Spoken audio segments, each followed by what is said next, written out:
Ekonom senior Faisal Basri mengungkap segala hal yang selama ini dinilainya tak banyak diketahui publik tentang tenaga kerja asing TKA Cina yang masuk Indonesia. Kedatangan TKA Cina ke Indonesia kerap mengundang kritik publik, salah satunya karena kedatangan mereka di tengah pandemi COVID-19 yang masih melanda Indonesia. Selain itu, banyak pula yang menilai kedatangan TKA Cina ke Indonesia akan membuat potensi tenaga kerja di Indonesia sulit terserap. Meski begitu, pemerintah berkali-kali mengklaim bahwa TKA Cina yang didatangkan merupakan tenaga ahli, bukan pekerja biasa.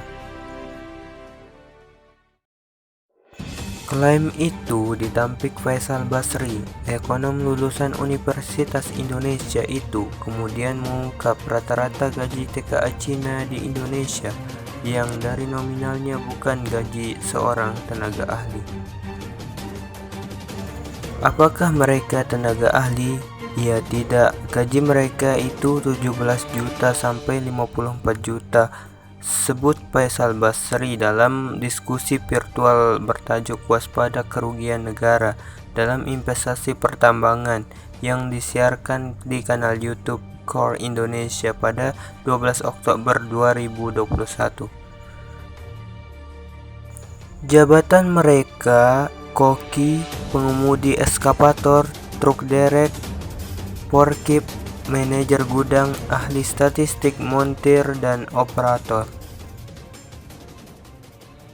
Jadi omong kosong yang dikatakan Pak Luhut, tenaga ahli kita belum sanggup atau nggak punya. Ada tenaga ahlinya, tapi sebagian besar adalah yang begini-begini, sebut Faisal Basri menambahkan.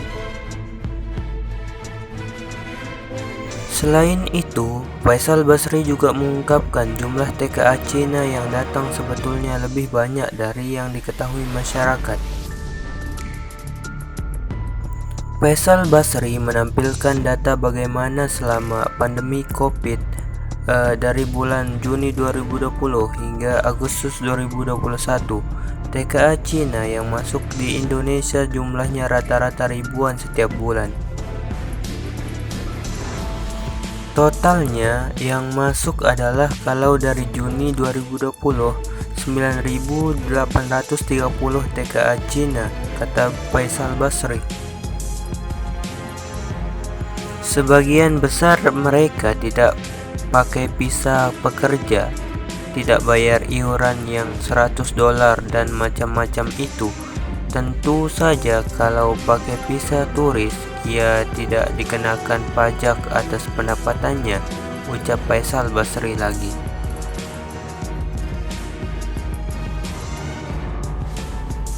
So, bagaimana tanggapan kalian mengenai TKA Cina yang datang ke Indonesia, sedangkan bapak kalian ke luar negeri mencari kerja?